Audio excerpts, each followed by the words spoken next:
Our first speaker, as I mentioned, is Miss Linnea Jones, the CIO and Director of Information Technology Enterprise from CIA. She has been in the community for decades. She brings decades of experience and leadership within the intelligence community, helping us design, acquire, and run our IT and communications networks. Right? She has over 19 years of experience with the NSA, serving as their deputy CIO and also as their information sharing and safeguarding executive. And prior to serving as NSA's deputy CIO, she was over at ODNI. And ODNI had designated Ms. Jones as the acting CIO of the intelligence community, where she led the modernization efforts for eyesight. Right? In addition to her extensive professional expertise, Linnea Jones is a leader of consequence. Right? She's a leader of passion and compassion. She was born and raised in Annapolis, go Navy. Her father served in the Army, go Army. She was a Sea Cadet, a Navy Sea Cadet. And she had just completed college, earning degrees in mathematics and computer science when the 9/11 attacks occurred in 2001. And she will tell you this, that was a formative experience for her. That was a life-changing experience for her. And it started her on the journey she's been on to this date that led her to this stage. It started her on that journey of self-service or service to something bigger than her. And she has dedicated herself over the last couple of decades plus to ensuring that we harness rapidly evolving digital technology and strengthen key partnerships to advance our mission. And we are thrilled that she took the time to join us here at the symposium this year. So please put your hands together and give me a warm welcome to Miss Linnea Jones. Sparta!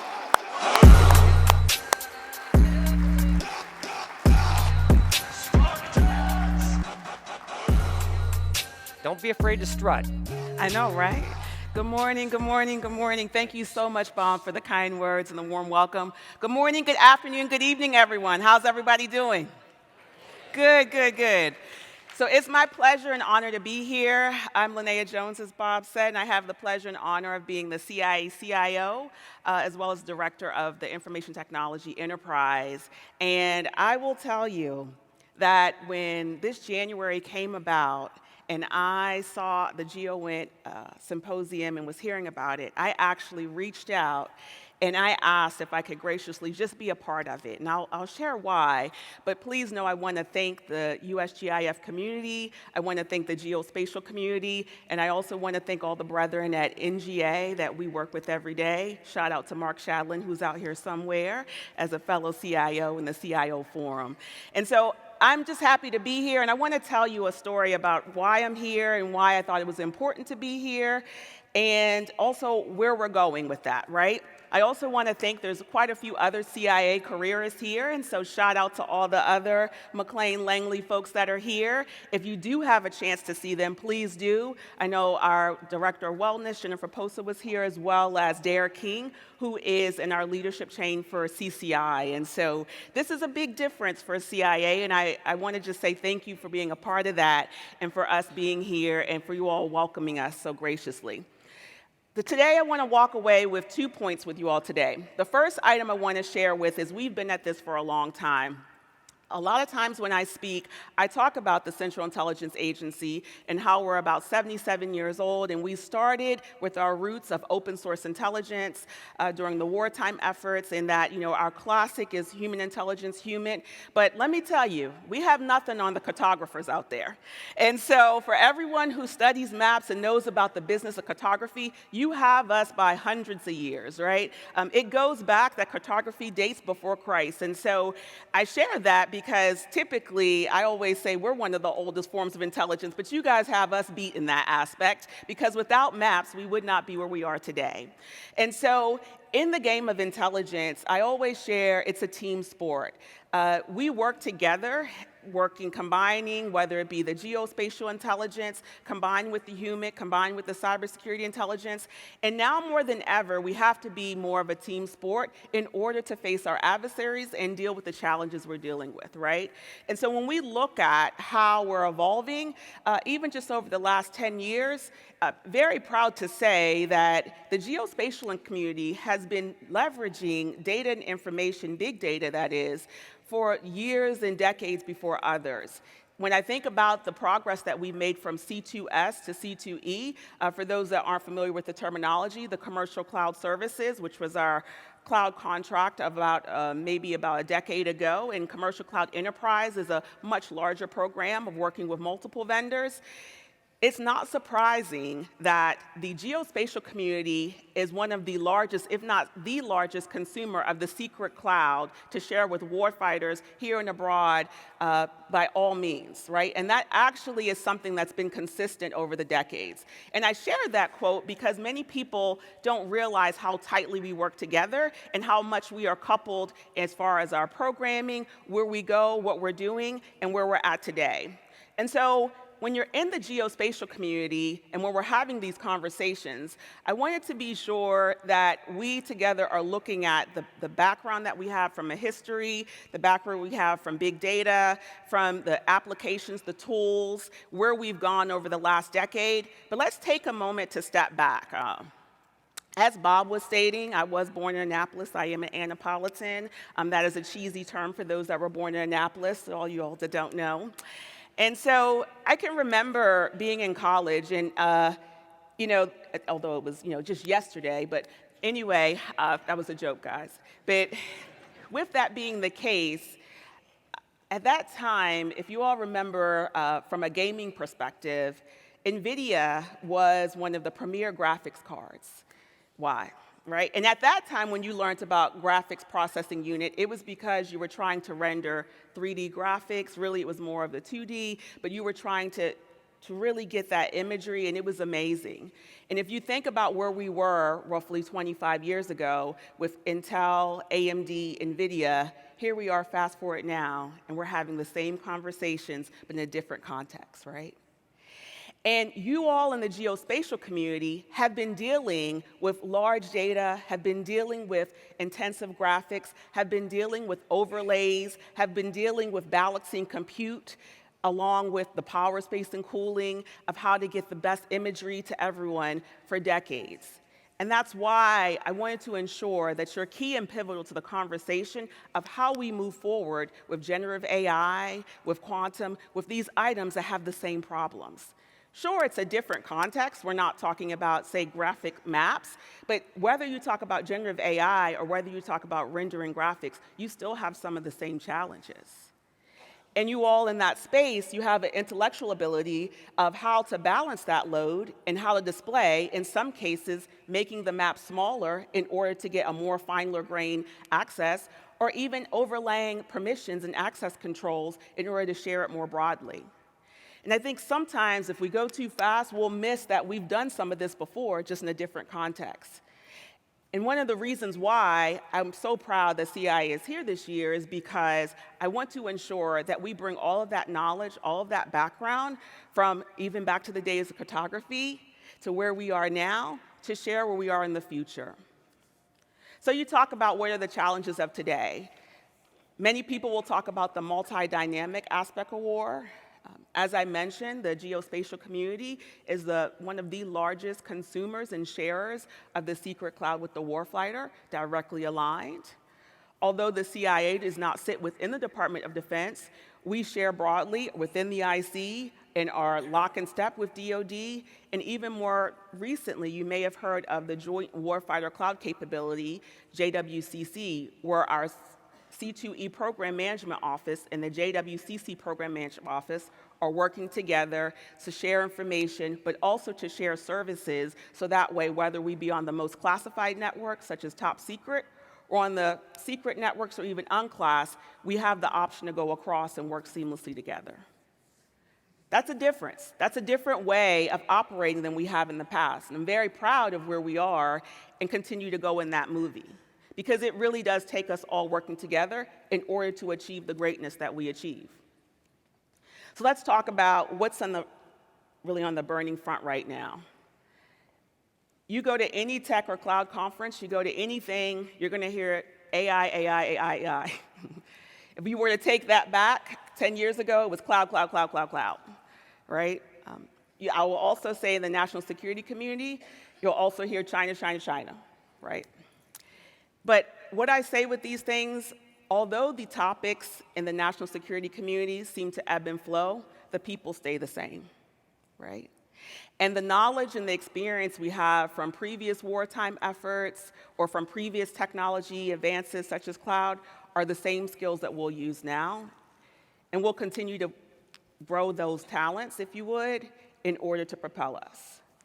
But in this space, it's a little different because you all here in this room, as well as in industry and vendors, have the research, the development, the advancements that we need to integrate within our spaces. I look at this as an information exchange. We in the government, we need the best and brightest technologies from industry in order to help make us better, right? You have the ability to iterate, to advance, to propel things in a way seamlessly that we can't, right? And I want us to have that agility within our spaces in order to provide the best intelligence to the folks that need it the most. And so for now, we talk about a partnership, but I think through C2E and through other products or programs such as JWCC, the best and the opportunity of that is that we're actually making it real. C2E was awarded in fall of 2000, and as of right now, we have multiple vendors that have approved, as we say in the cybersecurity community, approval to operate, or ATO. Shout out to the old ISSMs and the security management teams out there. But on multiple fabrics, we now have multiple clouds that are approved to operate for the top secret as well as the secret clouds. That's very new for the intelligence community as well as the DoD landscape. In addition, each of the companies that we're working with, and that's, even the 4 from the CSP or the 5, are really just a small shattering of the thousands of companies that we have the pleasure and the opportunity to working across DoD and the IC. And I don't want to leave that out because I share and say there is a space for everyone in this world. The idea that we can only do things one way or have the limiting capabilities is not where we want to be. We want to be able to have APIs from this application or have graphics from that or have a desktop from this or do all of that together seamlessly. And that's the world that we live in outside of the intelligence community if you think about how you live, work, and operate as humans, and that's the same thing that we want to do within the IC. Some people ask about what are the challenges. I think the challenges will be the same, right? Power, space, and cooling. Many people talk about the critical infrastructure and those type of items. But the reality is, I think as long as we can stay agile, willing to partner and work together, as well as listen and learn from the past, a lot of these areas are problems that we've either delved into in some small scope or even solved in some previous ways, just maybe in a different place and a different time. When we talk about in these, say, the CIO councils and working with NGA as well as others, please know that all of us get together at least every 2 weeks, sometimes every week, guys. Bear with us, bear with us. But the goodness in that is that it's a teaming, it's a brotherhood, it's a sisterhood of that we can complement each other, in some cases, help each other out, fulfill gaps, as well as raise the tides. I'm very humbled and honored that we have the C2E Program Management Office at CIA, and so we have many of our program executives that are helping to share conversations as to where we are, provide insight to our oversight, and give, you could say, briefings and updates as to where the progress is being made. But I think this year, starting in 2024 and really at the end of 23, you could definitely see there was a shift in the way that we were operating because when we awarded, the reality was we were just in COVID. And so in those first early years, it was a challenge to get things out of the gate. But I will say now, over the last year, I want to thank you for all that you've done to propel us to where we are. But it has been fascinating and amazing to see the pace that we're moving at. And now, with the idea and the thought of looking towards using AI, not just as a concept, but enabling it at a classified cloud and using that to augment the intelligence that analysts provide, as well as to augment our open source analysts as they do the work and munch together the billions and trillions petabytes of data that we have. I think it's full of promise and hope that going forward, although we may not know what the future holds, we know that we have the right people and the right technology and to help us get there. It's definitely something that when we look at the pace of technology and how it's affecting the work that we do, we have to wonder, are we getting it right? And I'm encouraged to say that you all here are a part of that, the geospatial community, as well as all of the IC elements, and as well as DoD writ large. So again, I started with, we've been in this game for a little while, right? To all the folks that do geospatial intelligence and even to USGIF, although we might say this is the 20th anniversary, we've been doing that much longer than 20 years. It may have not been formalized, but it definitely was being done. If we look at how wars were fought or how really even wars were studied, there isn't anything that we've done as a nation that hasn't involved a map. And then if we look at the technology advancements, we've done it before with coming together, realizing that we can't do it all by ourselves and that this is a team sport. And whether it be through the cloud, whether it be through generative AI, whether it be through any sort of technology, we're definitely at the point now that we realize that we not just need each other to work along, but we need everyone else here as far as industry and vendors and relationships in order to make this happen. The reason why I continue to echo the relationships is because our adversaries don't divide each other and separate each other when they're challenging the United States. Right? It isn't the idea of the IC works by themselves and defense works by themselves. They bring each and every capability they have to bear collectively together to focus on one force. And I would want us to do that same, to have that same energy, that same focus, that same relentless pursuit as our adversaries. And in order to do that, it can't be, well, I'm NGA and you're CIA. It can't be, I'm NSA and I'm CIA. And I say that as a joke because I really am NSA and CIA, guys. That was funny. But, but the reality is we have to come together. We have to come together across all services, across all communities, across the defense industrial base, the national security sector, and work together in order to make that happen. So as you leave here today, I do agree with Bob as he talks, thank people. I thank you for your service. I thank you for being here. I thank you for all you're doing, and I ask that you help make us better. I ask that you lean in. I ask that you challenge us, and I ask that you bring us the best solutions so that when we are having the conversations, when we are challenged against our adversaries, we are doing anything and everything that we can in order to defeat them. And so, again, we're on day, Tuesday this is? And so you have a beautiful lineup. We're going to talk to you again this afternoon with the other CIOs. We will be walking around, and again, I want to thank everyone. I see some friends in the audience, and it's great to see you all. As I'm closing, again, we've been at this a long time. Don't forget your past, and help make us better. Thank you, guys.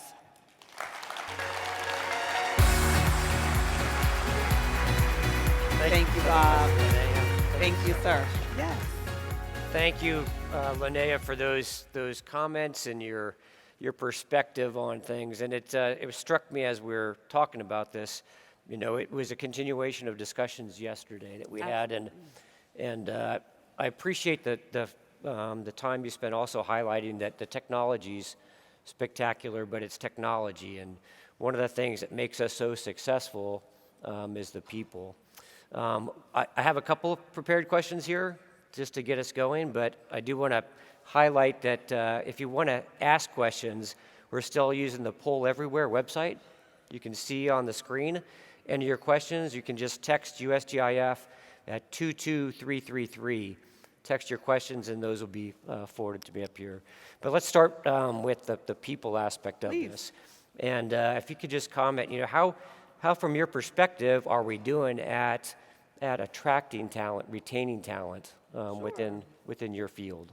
Absolutely. So again, thank you for that. When you talk about talent, it doesn't matter what technology or what great G-wing bang thing we have. We cannot do the work we do without the people, right? And that's first and foremost. The people make the mission. Without the people, you cannot do the mission. I don't care how great your Gen of AI is, it's not going to happen without people. And I think that's definitely crucial and important in the intelligence business because you do need people to be a part of that because some decisions need to be made by a human, right? And so very humbled and thankful that within the intelligence community, I think a lot of times, definitely people thought that, oh, I need to join the IC or be a part of, say, the defense community when I graduate or when I'm younger, and that's just not the case. And I'd like to dispel that rumor because many of the folks within the intelligence community, sometimes we call mid-career hires, are people who've retired from other industries or retired from the service, and we welcome that.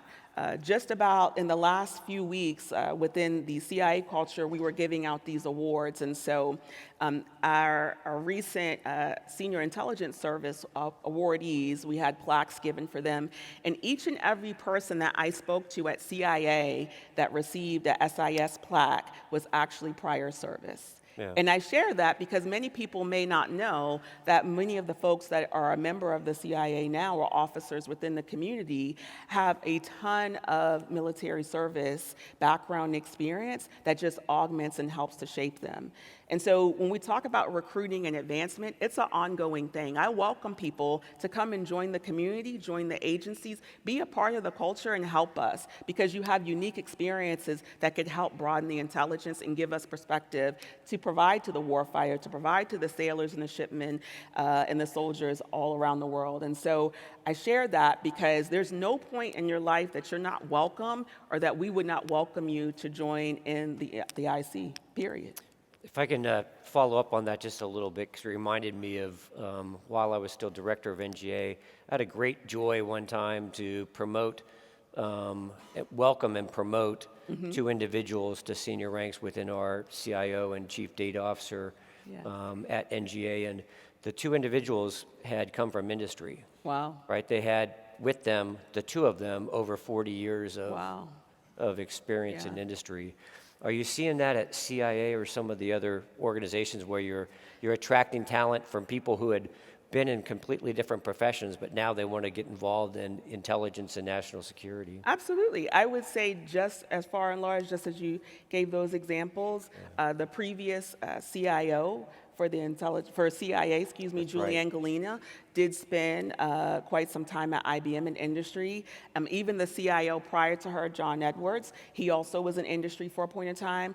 I joke and affectionately people call them boomerangs in some cases because they were in industry or in government, went to industry and came back. But regardless of the background experience, there's quite a few NSA careerists as well.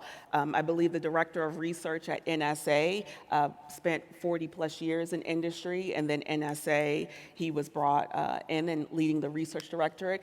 And I share these examples because sometimes people will hear this and not realize that's the case. Yep. But you could be in industry 10 years, 20 years, 40 years, and that experience will help us with understanding how industry is thinking about things, how we should approach problems. And so I welcome it whether you're in industry, whether you've been there for a little while or for a long time, that I think that joining the IC is a rewarding experience in itself, right? You talk about service and you talk about selflessness. It's a distinguished honor and a privilege for someone to trust you from a national security perspective to make decisions or help being a part of that decision-making body on behalf of the nation. And so even if you've been in industry, there's nothing like being able to be a part of that mission from that perspective. And so I would welcome it. Yeah, I couldn't agree more, and I'm going to go one step further now and turn to the audience. We are, the two of us are deputizing all of you to help us spot, assess, and bring into this Please. community best and brightest, right? And you just heard it from people who do the hiring. It's never too late to join, right? And you could be doing something completely different, but if you find people who have intelligence, skills, passion to be part of this team, help us attract them, right? Help them consider Absolutely. a life in this. I'm going to turn to I think, too, Yeah. the other piece, and I apologize, Bob, I No. didn't want to interrupt. I appreciate your passion about people. Trying Yes, to share yes. this. The other piece is many of the intelligence agencies, such as CIA and even NSA, we focus and we are designated to be responsible for foreign intelligence. And although many of the intelligence agencies are headquartered in the DC metropolitan area, please know we have locations throughout the world. Yeah. And I share that because in some cases, especially I call this a post-COVID world, many people may say, wait, I want to work somewhere else or there.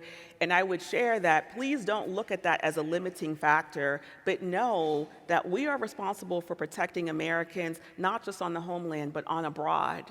And so many of the people in the IC, especially even across even DOD, have spent decades out in sometimes war zones, sometimes living in other countries. And so I share that because I want people to be encouraged that although in many of the books and movies everyone lives in DC, that's just not the reality. That's right. Although a lot of people do live in these. They do. A lot true. of people do live in DC. I'm going to carry us beyond people to another thing I think we're both passionate about, which is partnerships. And you were talking about the need to share information. This is from an audience member between Department of Defense and the intelligence community. Can be challenging and complex in and of itself, but the U.S. doesn't go to war independently. Absolutely. Right? We have never done anything Right. as a nation alone. Agree. Right? So how do you intend to pull in international partners, or what are some of the ways that you're addressing that from the CIO perspective? So within the CIO community, we already have very strong and existing partnerships with many of, a lot of times people hear us speak of our Five Eye nations, talking about the UK, Canada, Australia, and New Zealand. But beyond that, we have many relationships and partnerships that we will continue to leverage. Now, all of us have different authorities and we have different responsibilities and we have different ways of sharing, but the encouraging time now is with using the ability to tag data in certain ways and using credentials and access manage it, we can share and be able to do that more broadly. But the idea of us sharing data, we wouldn't be where we are today without the idea of sharing data. Right?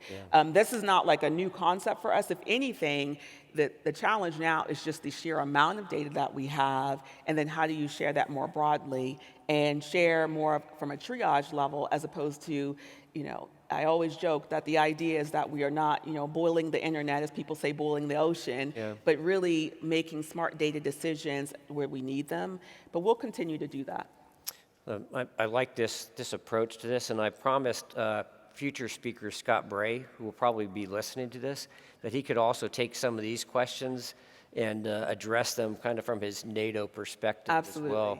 Yeah. And based off of his experiences on what we're doing well, sharing with international partners at the data level with ongoing challenges right now, what perhaps we're not doing well and where we need improvement. So. One thing I think, and to kind of go along that's pretty encouraging, when we talk about, say, generative AI, data brevity, data provenance, and how the data is then backed. I think another question is space data is a new topic now that's being talked about a lot. Who owns what data from a spatial concept, and shout out to the Space Force out there. But these are different paradigms and different questions that we hadn't asked in the past. But I think with technology, this is a good thing because we're able to see where the data originated much more easily by using capabilities and tools like AI. Yeah, I think this is an area of important change. Agreed. Right? Because the technology is outpacing potentially policy we have and authorities that we have, and And are you bumping up against some of those challenges where you're finding rules, regulations, authorities that haven't even envisioned the sort of capabilities that we have now in our networks to do more nuanced sharing of data at the data level? Agree. I think that there's definitely a space in there where we're trying to evolve, such as at the CIA, we have a new chief of AI, Lakshmi Raman. So Lakshmi is frequently speaking. Again, it's a team sport, as well with our chief data officer and our chief information security officer, Hurley Blankenship and Jennifer Link. Are those two individuals. But the reality is, as technology evolves and as policy is being shaped, it will be, of course, updated. I look at this the same way with cloud. When we first started in cloud, it took a little bit for us to kind of align the policy, the understanding, and really the innovation of that space at the same time while aligning that. And so generative AI, or AI in general, is just beginning on that journey. And as we come together, other elements will come together and across the federal government, and then we'll see the way to proceed on that. Along those lines, this question from the audience kind of goes down that road of trying to share, but from the other perspective, there's always this balance, right? And what are your perspectives on balance in cybersecurity and the speed of accreditation process for capabilities? And you can talk specifically, they were asking about C2E, but you can talk about it outside of C2E as well, if you'd like. I think that this topic frequently comes up, and I will not say that it's not an ongoing challenge, but I do think that we are getting in a better place with saying the cloud's being accredited and now looking at the pathway for more services to be accredited more easily, right? For years and decades, we've been talking about reciprocity, and that's a hard concept because we have very different cultures and ecosystems across the intelligence community. So what I would say is I ask industry and vendors to help us in this space. With us, sometimes it's hard that we have different accreditation processes, and so I do think that this is going to be a space that we need to work collectively together. There will always be the appetite and the thirst for more technology than we're able to provide, but that's just the nature of it. And so I will say, regardless of whatever we do, because of the threat of cybersecurity, that is something that we cannot risk. And so I know that might not be the most popular thing to say, but in a world that we get 0 days in ransomware on a daily basis, that's something that has to be in the forefront of everything we do. Linnea, I want to thank you for your addressing all the questions we have. I've run us out of time, but I'll give you this one opportunity. What question were you hoping you heard from us that I didn't ask? The one question that I was hoping to hear is I always ask people, how can I help make it better, or how can we help make you better, right? And so I would say that as we leave here today, I offer that as what can we do for you all? I take back the question about reciprocity and cybersecurity. I also take back the partner sharing information. So everything that's asked of us, I will be sure that we highlight in future items. But please don't be afraid to ask us how we can help you. And along those lines, I will provide Ms. Jones and her team all the questions that we didn't get to, so she can hear what's on your minds and be thinking about those. As you said, you'll be walking around. Absolutely. You're also participating in some other events. And this is to start a dialogue, right? And I love the fact that we have Ms. Jones here today. We have Mr. Sherman here tomorrow, right? John Sherman, who's going to talk about these things. Says sometimes people don't understand the criticality of doing end-to-end involves architectures. It does. It means being deliberate about where you have data, where you're making sense out of it. So my thanks, Linnea, to you, not only for what you do for CIA, but really what you do as a leader within the community and your willingness to take a big perspective on team of teams approach to everything. So my thanks to you. Team, if you could put your hands together and please help me thank Ms. Linnea Jones. Thank you, sir. Thank you so much. My pleasure. Thank you for having me. I'll get you these too. Okay. I look forward to it. Thank you.